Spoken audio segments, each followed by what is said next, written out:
What's good? It is bedtime, but I had to hop on here real quick and talk about something odd that feels like it's happening at a more meta level, not external. So um, the other day, this guy he's like a roofer, young guy, and he makes this announcement about I don't know some boots or something. He's trying to promote because he's got like an influencer page along with the fact that he does roofing. Anyways, he gets on there and he goes, you know, this is the kind of shoe if you a white boy, if you a white boy like me, if you is or something like that, like if you a white boy like me, if you white, if you white like me, something like that. So I I was just gonna troll him, and so I went on YouTube. This was on Facebook, so I went on YouTube and I looked up the white black boy scene from this funny movie called The Onion movie, and you guys might have already seen this, but basically, guy pulls up at the gas station and he gets out and he's like all yo yo yo, and he's white, and and he's all decked out, all gangster, and so uh, the cops pull up and they arrest him and they say, "Yeah, we're looking for a black male, and you fit the description." And he's all like, "But I'm white," you know. Anyways, so I copied that link and I pasted it onto the comment section of that roofer kid, the roofer guy, like in his early mid 20s. I posted that link to that clip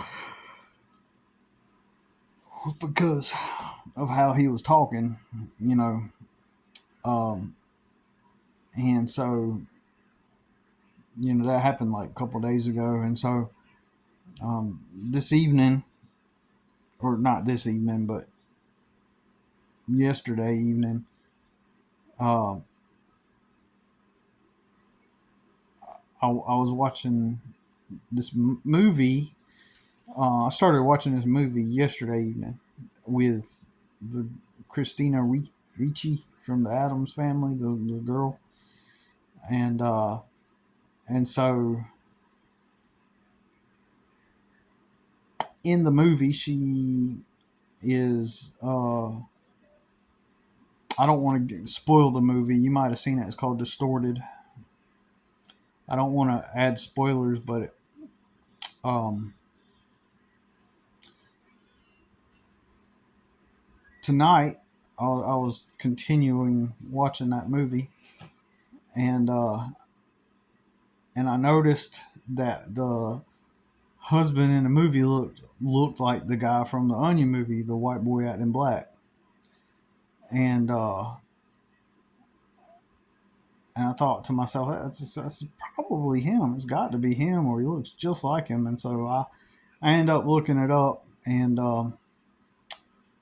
sure enough, it is him. It's the guy from that specific clip. And outside of the Onion movie scene, I had never heard anything else about the guy at all. Like I don't, I kind of make a conscious, semi-conscious effort to remain ignorant to Hollywood and who's popular and all this stuff. So apparently, this guy has a lot of acting, has had a lot of roles in several movies, right? Multiple movies.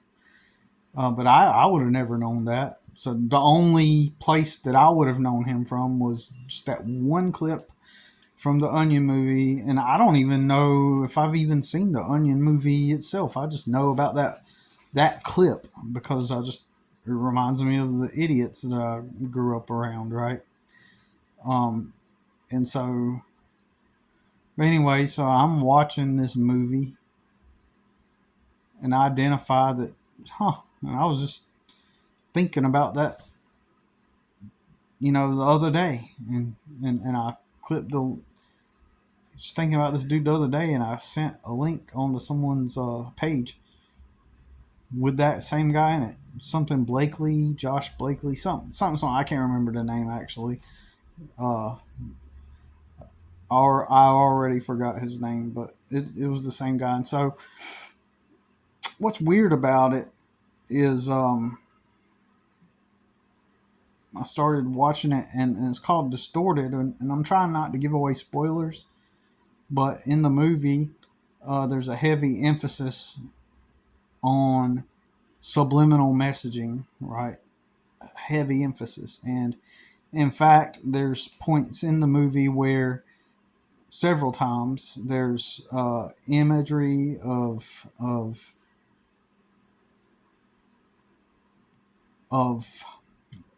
flashes of dark energy, what we would consider to be like negative, like things surrounding death and depression and sadness and low self-esteem, and it's flashing like like if you're an epileptic, don't watch the movie, okay? Because it's going to flash and it's going to send all these subliminal words, and it's going to be like, you know you just like, and the idea in the movie, it was designed to lower someone's self-esteem, their self-worth, in order to make them become eventually obedient to the subliminal messaging, and then it sends them messages, subliminal messages, you know, that whoever created those subliminal messages are aiming to get that person to act on the thing that they're attempting to get them to do, right? So, um, during that, during, my phone might die. Last time it was on 5%, it died while I was recording a video. Excuse me. So, um, this way we'll keep the camera rolling. So, as I'm watching it, y'all have, you got your own beliefs and stuff, but when I watch stuff like that, I consciously tell myself, this, I'm too powerful for this. None of these messages get to me. Like, because I believe that, like, all these movies and stuff, and it's like casting spells. Like, if you're just zoned out while watching a movie, don't get me wrong, you can get immersed into a movie and enjoy it. That's fine, you know. However, especially with movies like that, if the whole movie is about mind control and controlling your mind, then, or magic or something like that, especially, and even if it's not that, I'm still mentally going, I don't let that message get to me. I block that. You know, I have no desire. Like, I like myself. I have a high self-esteem. I like myself. I'm good. You know, this is just has no power over me. You know, and so, so I'm so, I mean, do what you will if you decide to watch the movie, but like, I'm not going to watch a movie like that and just immerse myself in it for the entertainment value, because like, I'm just not. This is it's kind of like a not preemptive, but a precautious measure, I guess. It's like a, for me, just in case it does have, because I can't prove certain things. I do believe certain things about, like, mind altering and behavior altering, like altering people's behavior or influencing people's and persuading people's behavior. Like, I believe in that stuff, right? But like, but I just kind of view it as a as a preventative measure to just in case it is designed to have an effect. But I just thought it was weird because I felt like it was like while I was watching it, I kind of felt like the synchronicity there, kind of synchronicity, if you want to call it that, between uh, from the other day, just me thinking about it, and then that guy's video popping up, and then me making fun of him by sending him that clip, and then all of a sudden YouTube recommends me a. I was yesterday. I was trying to find like a decent movie to watch, and so I figured I would give this movie Distorted a try because I'd seen it had popped up several times, as a recommended movie when I would try to look up movies, and like 99% of the movies I'm scrolling scrolling by them in hopes that like oops, we became unplugged. I'm scrolling by them with the intent of or not the intent but with the I'm scrolling by them just thinking I'm not watching this. I'm not watching none of these. And so um so what's my main point? So I just think it's kind of weird that guy would pop up. And believe me, if I would have seen him in other movies, I would have probably done the same thing and picked up on the fact that it was him. I would have probably been like, oh, yeah, that's that guy from the Onion movie. Or he looks very familiar. So this is the only other time I've ever seen him. And the timing of it, and then the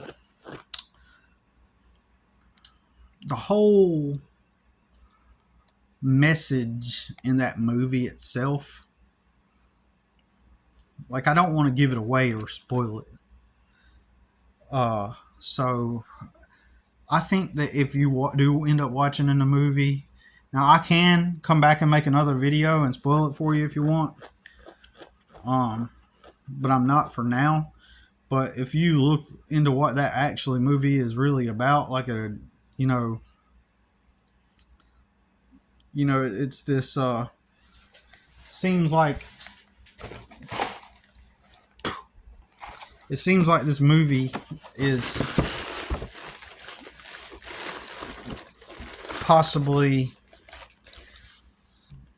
kind of tossed in my direction, so to speak, by the not Nilk, kind of like it was tossed in my experience,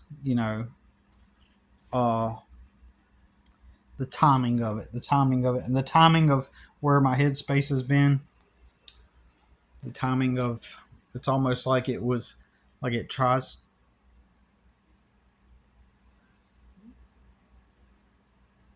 I just scratched my neck. I bet my neck started to itch. I did like this, and that's in the movie. That's a significant part of the movie. I swear that's organic. My neck was like legitimately itching, but like literally this right here that I'm doing right here is a significant main. I don't know, filmmaking lexicon. So I don't know how to word it. Maybe that's subliminal and subconscious in and of itself. The fact that I'm sitting here, my neck is like literally itching, and I'm scratching it. Maybe that is some kind of effect that has had on me in some way. I don't know, or maybe that's just pure coincidence. But my neck was legitimately itching. It still is, kind of, But because even if we're just not talking spiritual at all, and we're just talking about just like basic psychology, if somebody puts just using psychology, right? If somebody puts the idea that your neck is itching, you might find yourself scratching your neck. As simple as that, right? You know, uh, so, uh, it just kind of made me think, though. Anyways, getting back on point, it just kind of made me think. It's almost like this movie was tossed in my direction, like they were trying to something's trying to like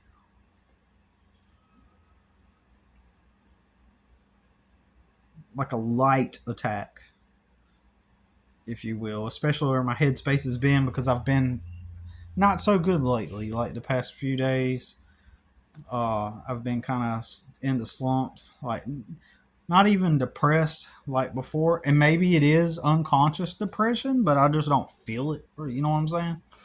I feel okay as far as like I don't have depression, but I do have sort of like apathy or lethargy, and that just merely is because I get this every year around Christmas.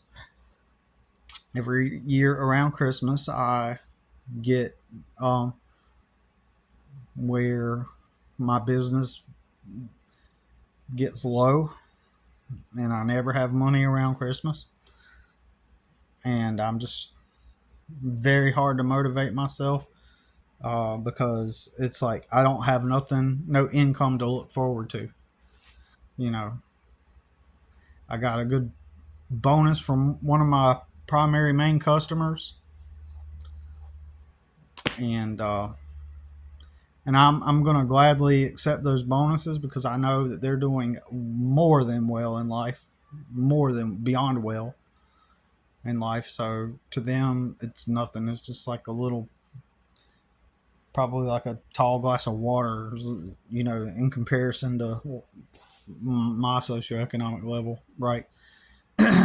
So, um,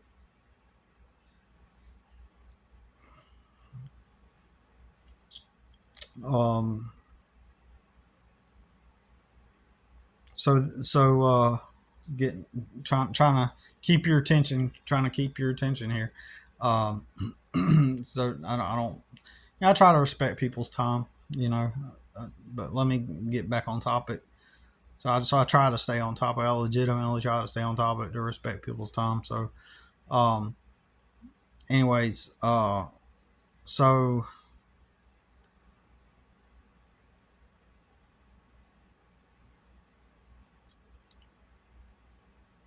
so yeah, around the holidays I get really or specifically Christmas. Like usually I have no money like around Christmas, like slowest month of the year, and I have two main customers usually in December that call me up, have me over 2 or 3 times in December every year for the past since 2016. Those specific customers and this one guy, this Indian guy that I've had since 2017, maybe 2018, and I do his yard for like every December, and I just got done with that last week, and so technically three, but the other two they use me more regularly, and so other than those three, usually like my business is dead, and I have no money, right? And so since I don't have anybody booked, I really don't have nothing concrete to look forward to as far as like any kind of like gain. When I'm gotta know that I got customers booked, when I know I got jobs ahead of me, it makes me feel good. It makes me feel motivated a little bit more, and excuse me, and it just kind of puts a lull in my energy around the holidays, and so I've been feeling kind of drab. Excuse me, kind of drab, kind of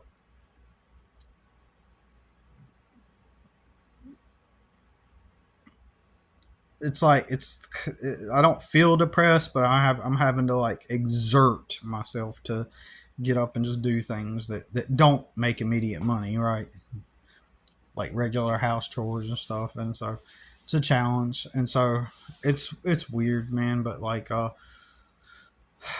um, anyways, I just thought I'd throw that out there. It's just interesting timing with You know, most people would say don't look too much into that. You know, it's just odd timing coincidence. But the type of movie that it is, it's free on YouTube. Like the type of movie itself, just is like aligns with other things that I've talked about. You know, about potentially like, you know, the not nil or the powers that be.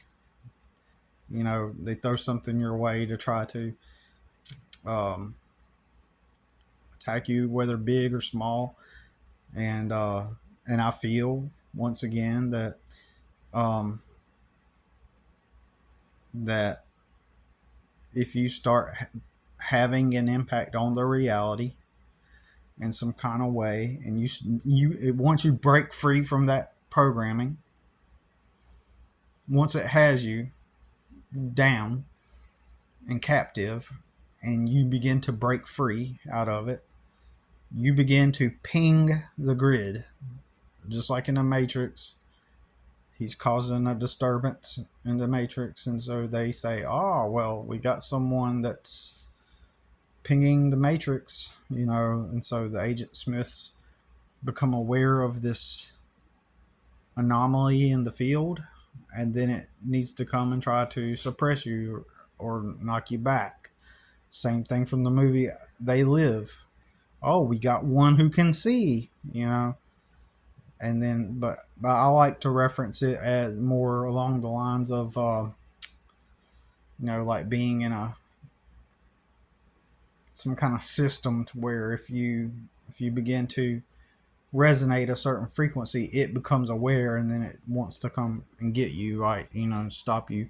Um, I was watching a video or listening to a video the other day about this guy. He said he doesn't like the Matrix movie and how it's referenced to reference these things, right?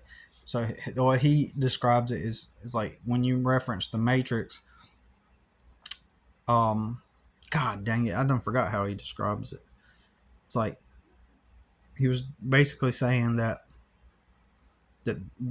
it was designed in part to like give us this binary, the red pill or the blue pill, which makes sense, right?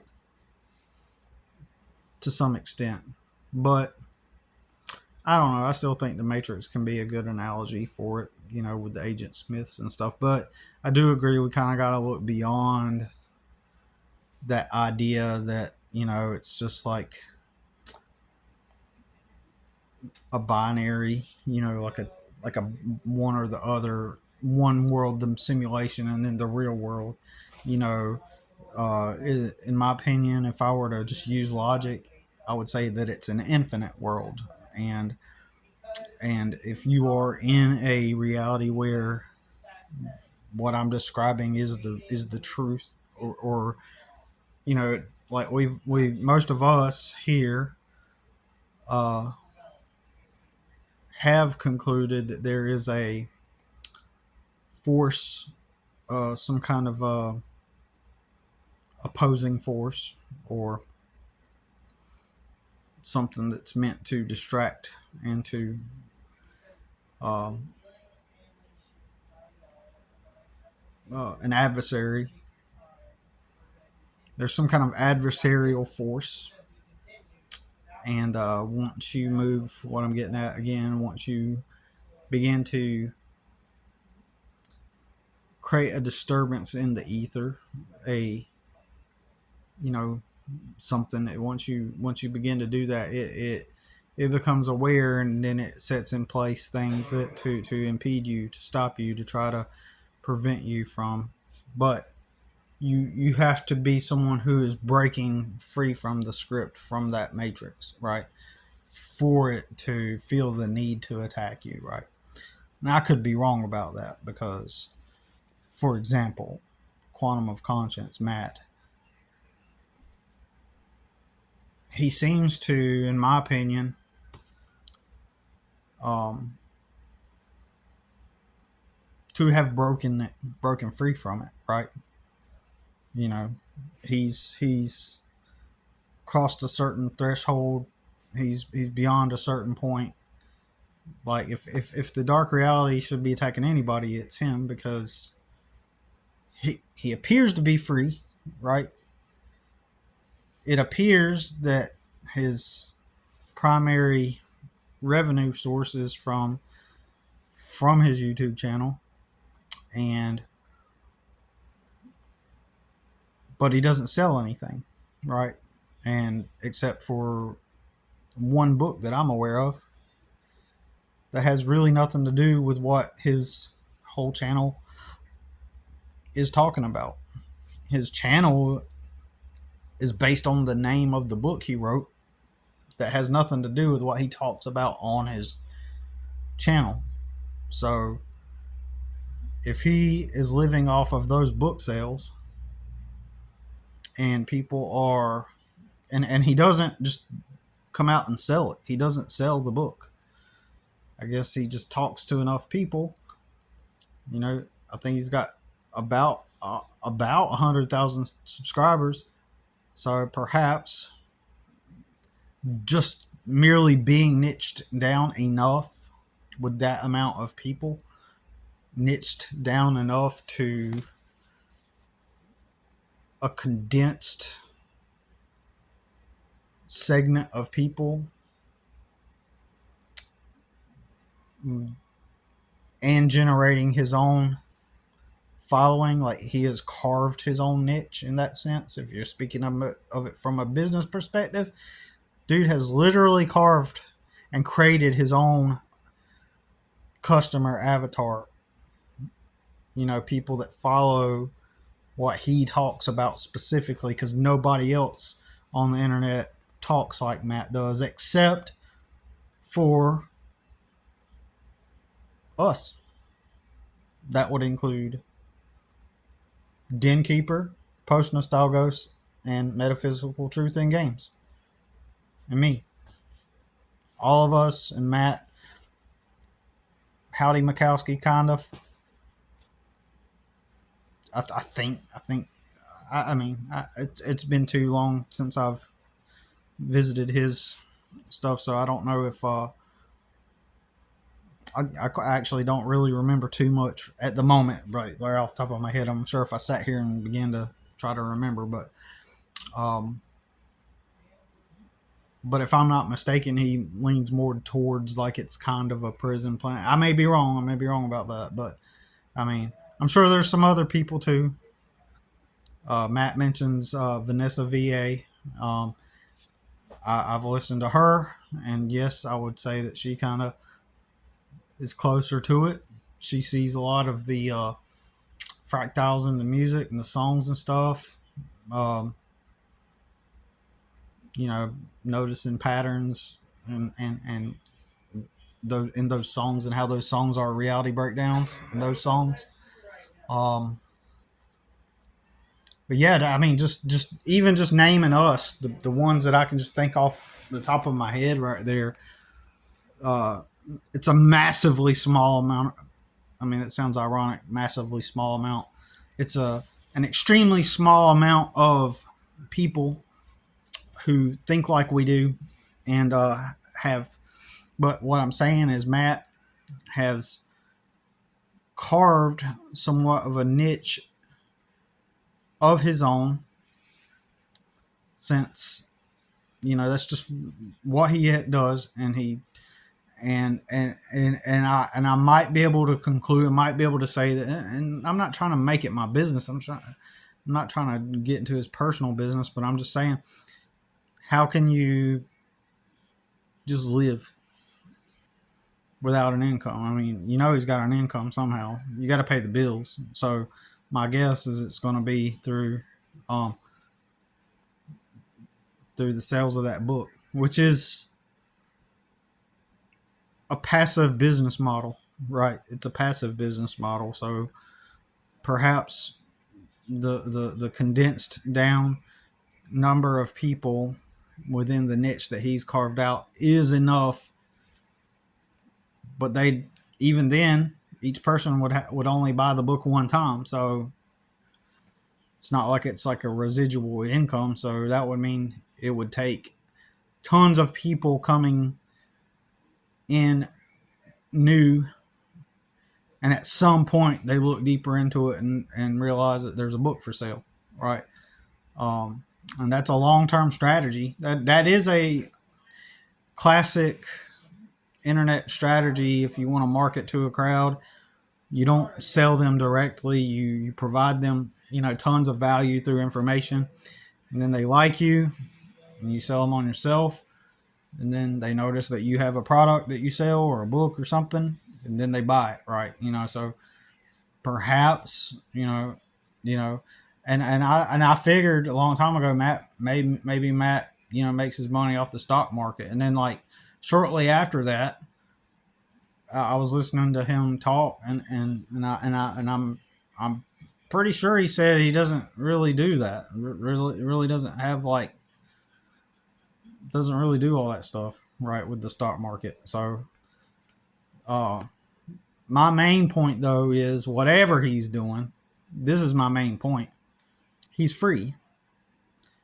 He appears to be free unless he has like a full-time job, and then every day for an hour a day or something, he'll upload a video, and that's it, and then he goes to his full-time job,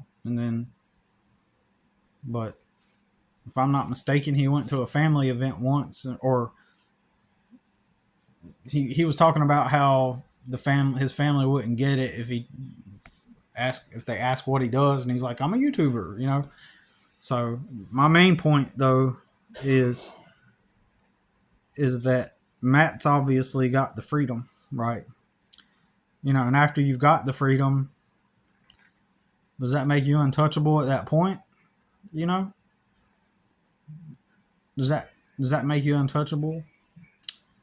I kind of sense that Matt has a bit of cynicism about different things in reality. Rudy makes these videos about dysfunctional families, and he was saying how like he can talk about some of the topics that Matt can't talk about on his channel, and that would indicate that Matt has to preserve a certain identity to maintain his market, his niche, to maintain a certain message in order to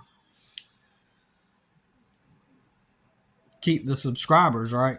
Because if Matt wasn't selling a product, then he could talk about those things. It wouldn't matter if he ended up losing subscribers due to talking about dysfunctional family issues, right?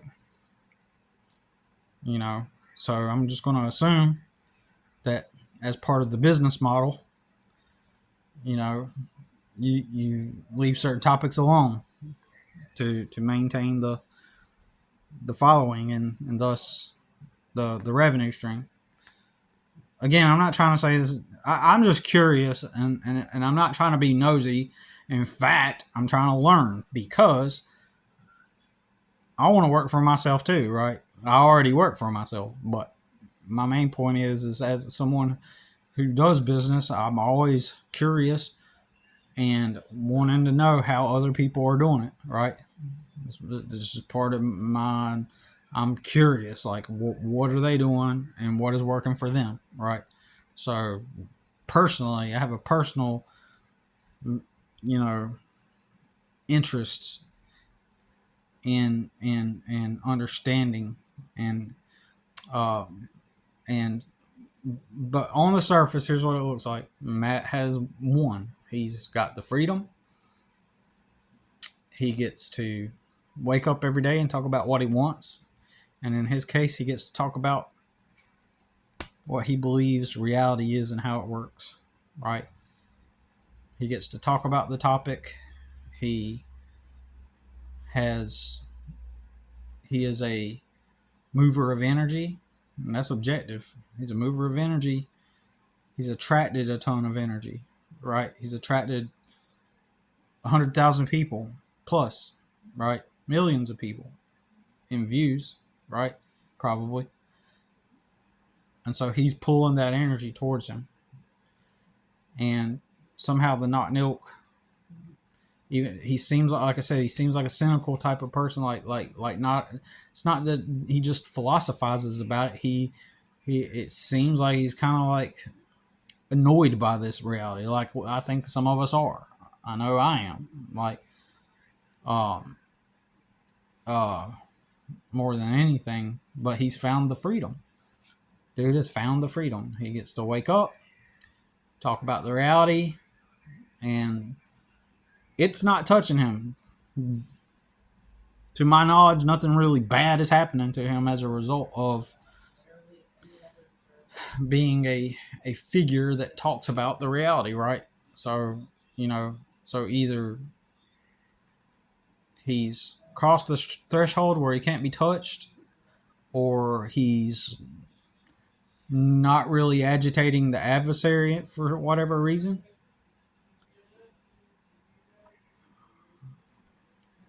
Um, Forgot the third one, but basically, he's got to a point to where he's no longer he can't be touched, and the adversary can't touch him because he has crossed the threshold, or he's not making enough waves with what he talks about. He's not a direct threat to the reality, because maybe, perhaps, you know, the act of no, I was about to say the act of breaking it down like that is not that much of a threat, you know. But at the same time, I would say it is a threat, because if people learn about it, then they'll be able to break down. They'll be able to use that information to break free themselves, potentially. That's the whole point. The whole point ain't to sit around and philosophize about it. The point is freedom. The point is personal freedom. And I'm not going to let somebody tell me that it's not. That's like telling me, like, well, Billy, just understand, be complacent and know that, if, this is your lot in life. I was told that at a young age. My lot in life was to be a poor person, that I was always going to be poor. So I might as well just accept a job at some kind of the warehouse, literally accept that job at the warehouse up the hill from the trailer park. And when I had some words like I don't want to do this all my life. I don't want to do this. Well, you got to. That's who you are. Who do you think? What I forget the exact words, but it was basically like, well, who do you think you are? This is life. This is how it is. Like you didn't come from money. Accept this. So Billy's supposed to accept being poor. Well, and then there's this tons of people that are always talking about, like, just get to a regular position, and like just get to a normal, let's assuming that the landscaping company or the warehouse pays me enough to have my own apartment. Well, that's it. Billy, that's it. You've arrived. Just be grateful. Just be grateful that you got the job at the warehouse, and and reality ain't going to get much better than this. I think that's one of the things that Matt kind of talks about, is how, like, it only blesses people who attach to the not nilk, who allow the not nilk to control them. It only blesses and gives people success to the people that allow themselves to be, possessed by the not nilk, basically. And so anybody that achieves wealth or some kind of better place in life, it's because that's what they've done. They've aligned energetically with that, basically, and allowed it to take them over. But Matt's looking at it from his perspective to those people, and I'm looking at Matt down here like I want to get to where he's at. And I don't mean that to say that I want to be like an internet influencer and have my following and have people listen to my daily videos, and make money off of it, right? I've been openly vocal about it, that if my channel ever did that, got to that point, or if I decided to make it into that type of channel, I would. But I've often and always said that, like, I want to be an artist, right? So my that's my main goal, is to be an artist, a full time artist, or whatever, or full time at something that I'm good at, that I enjoy, right? Um, and at minimum, be an artist part time, right? At least as a hobby. But it just makes sense to me to pursue rendering art as my service to the world. Because if I don't, when I go into that warehouse and move the boxes, whoever owns that warehouse, they're doing that. They're doing that. Whoever owns that warehouse, they're rendering a product. They're the ones rendering a product to the world. So,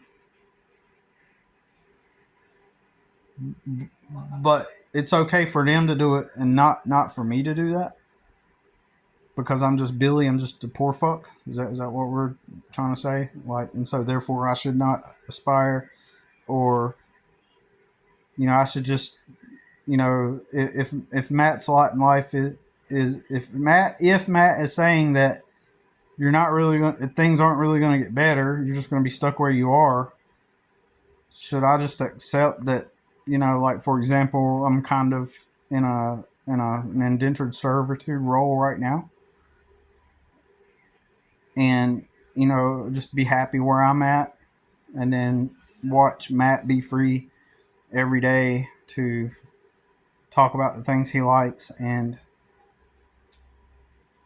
make money and be free. But I'm supposed, it just doesn't make sense. I think everybody knows what I'm talking about.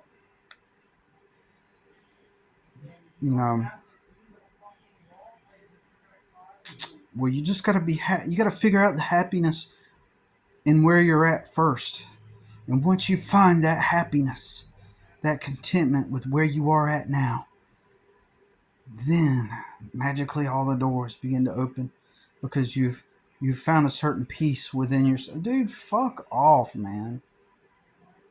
Fuck off with that shit. No.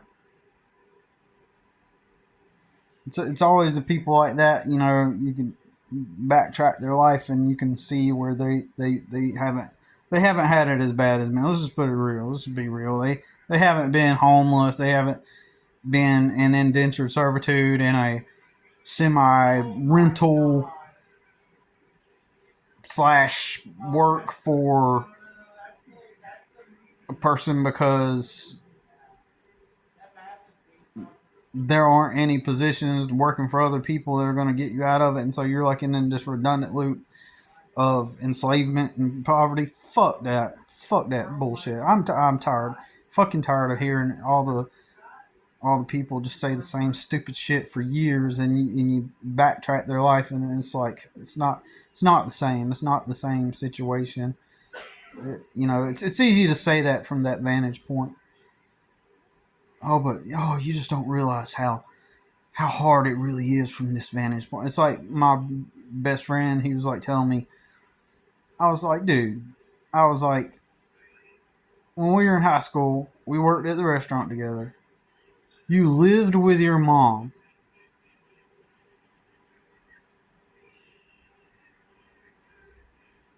You lived with your mom, and whenever you were like 19 or something, I show up at your house one day and you have a used but still like in like new looking, you know what I'm saying? Those used cars, they still look like they've been really taken care of, like they're new, just a few years old. So I all of a sudden you've got like a Honda Civic right off the lot of a car dealership, and you're making these monthly payments. You live with your mom who works 2 jobs. You live with her while you work at the restaurant. And one day you just show up in this newish car. And when you graduate high school and it's time to quit the restaurant job, you get help from your dad and your brothers to get a job up in Alaska where they're paying $18 an hour or something like that to start in the year 2003, I believe it was, or 2005. Yeah, 2003. And then, yeah, it was around 2003. And then you go work there for your brothers and your dad who are already immersed in that industry, help you get a job, and you get to go stay with one of them. You get to go live in your brother's cabin while you're getting paid this like high amount of money to start, and you're just taken care of along the way. And my buddy goes, "Oh, it wasn't as easy as that. You just don't know. You just don't know. It wasn't as easy as that. Like, what the fuck? Are you kidding me, man? This is where people want to like downplay their life experience. They want to downplay what really happened. Why can't you just be honest? Like, I know some people who I know multiple people who married somebody, and as a result of having married that person, it has allowed them a higher socioeconomic level, and they began in poverty like me, right? So why can't they just be honest and say, I got lucky, I married the right person, right? I landed it. But I know that if I were to try to talk to them, they'd be like, well, it wasn't all that easy. They'll try to deflect from the fact that they got a huge chunk of luck. And I'm telling you what, man, if I won the lottery, you know what I would do to those same people? If I won the lottery, I would act like I worked really hard for it, for the things I got. I would go out, as I'm using the money that I've got from the lottery to build my own shit up. I would act and feign, oh no, I worked hard for this. I worked hard to get to where I'm at. Oh, but you won the lottery. Oh no, it wasn't that easy. It wasn't that easy. It wasn't that easy. Oh yeah. You may think it might have been easy winning the lottery. Oh, let me tell you. Oh man, all the things. So my buddy, he could have just said, "Look, man, you're right. I got help from my brothers. I got help from I got to live up here at my brother's cabin until I made my own money, and and I paid him some rent. Even if he paid his brother rent, right? I mean, the fact that you're in 2003 starting off at $18 an hour at an entry level job that your brothers and your dad helped you get through your connections, right? You're doing really good. You're really doing good. And this is $18 an hour plus 2.5 days of overtime because they do 3 weeks on and 3 weeks off shifts. Like, so anyway, anyways, I'm starting to get tired now, but so my main point though is that like people, I'm not going to just sit there and be like, well, once I find some kind of deeper happiness and just accept where I'm at now, just be happy. And Billy, you got to use gratitude. Start using gratitude. I've heard that so many fucking times. And this is another example of how people are attributing some kind of ethereal thing to something like more practical. Like, let me try to get my words together. They're trying to attribute some kind of ethereal thing to something that has practical implications. Maybe that's not the best way to say it. What they're trying to do is when they say just have gratitude, like be thankful for the things that you have. Like I am thankful for the things I have. I don't have to like step into some kind of mental spiritual headspace where I go, oh, I'm so grateful and thankful. Oh, let me express my gratitude. It's like one of those things like if somebody has achieved a lot of money and through whatever means, uh, in retrospect, they'll look back and be like, oh, it's because I had gratitude. I was just so thankful, and you got to be thankful. And and so let's say during the process of them acquiring all their things, that they were grateful in that process. Does that mean that them being grateful and having gratitude was the thing that got them the things or the position or the power or whatever it was that they achieved? Was it because of the gratitude? No, it wasn't because of that. It was because of what specifically, practically happened in their life. What specific things happened along your journey, along that route? What specific things, and then and those nuances, when you break things down, then you can find where things actually happen. What actually happened in this case? You can break it down and figure out what actually happened. Well, like for example, you learn that person's life, and then and they tell you all this stuff. Oh, so grateful and had the gratitude, and then you find out they had like some kind of uncle that loaned them a lot of money to open up their business or something like that. Like let's say they got a rich uncle, and that uncle gave them like decided to help them invest, and invested like X amount of thousands of dollars into their company. And then when they look back, they go, "Oh, it's because I had a lot of gratitude." And then I asked my uncle for thousands of dollars, and he gave it to me, and I was so grateful. You see, Billy, it's the gratitude that gets you there. It's like so stupid. Anyways, so here we are. Um,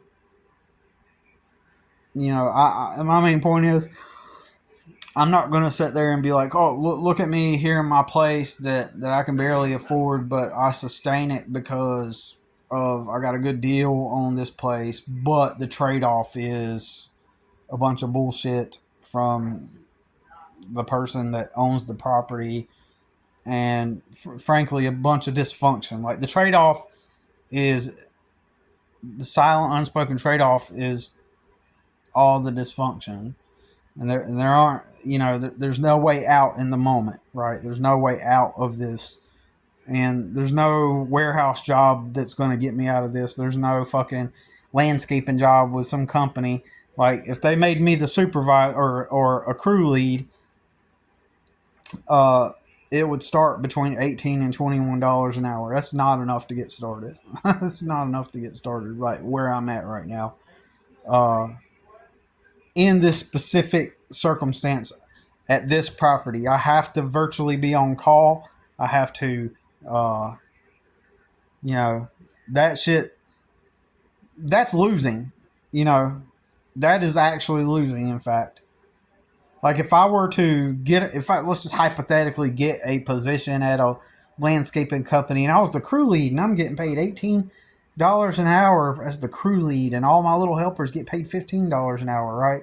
Let's just say that I'm the crew lead and I'm getting paid and let's just hypothetically say that it finally affords me enough to get an apartment, for me and my son, and I go get the apartment and well, there you done it, Billy. You did it. You got your job. You got your apartment. See, now you're living life. No, the fuck, that's slavery, bitch. I'm not. If you believe in being a bitch, be a bitch. I'm not a fucking bitch. I'm not gonna be a bitch. I'm not gonna be trapped in that shit. I've lived that. I've had my own place multiple times, and it's miserable. And I've lived out of my truck.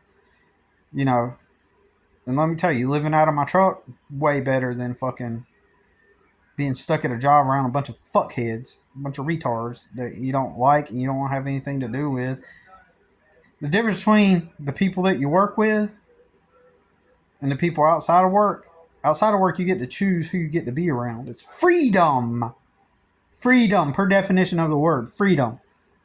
But when you go to work at a job, you're not around people you want to be around. You're not free.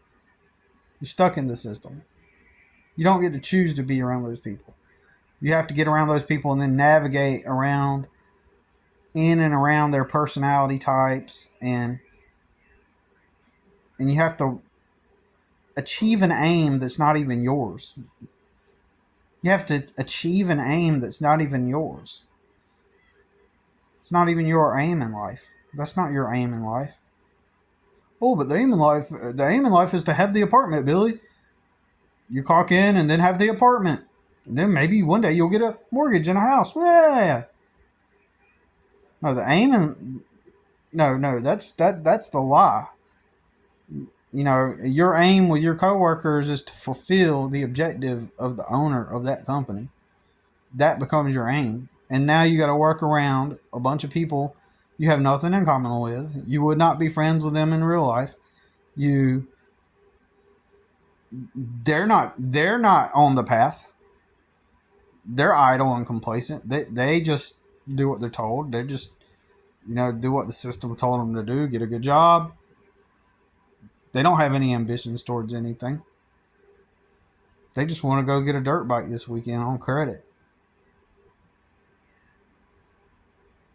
And be able to come back to work Monday morning and say, yeah, man, yep, I bought a 4-wheeler this weekend and I got it stuck in the mud. Oh man, it was crazy. Then we had to winch it out. Some bullshit, stupid shit. And these people, you have nothing in common.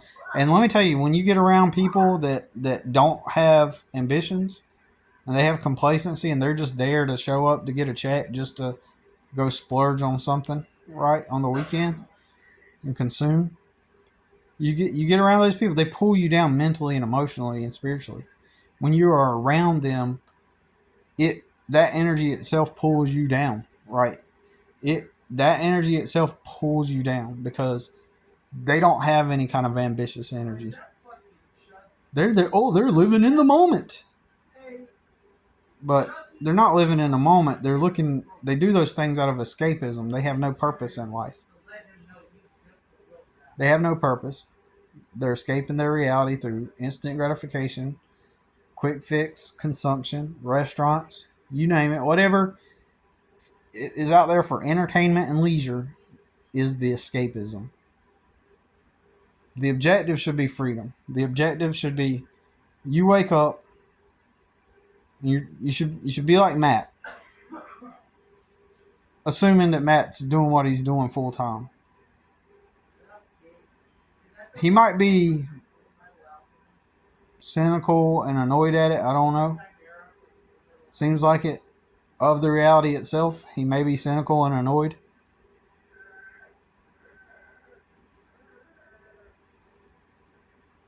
By it. And at the same time, it appears that he has a home and he gets to talk about it all day. And he gets to get paid for it. He's got enough followers, where it compensates him to have a dwelling, and it compensates him to be able to come back daily or weekly, multiple times a week, and to provide and render that service of talking about the things that other people want to listen to. Okay, that's freedom. Just like for me, freedom would be waking up every day. Nobody in my hair. I'm not saying in this life there aren't times where you have to deal with some stubborn people or idiots or stupid people. It's always going to happen, but it's a difference when you're free and you got the choice. Where those stupid people don't have leverage and power over you. That's the difference, right? Anyways, that's all I got to say about it. Peace.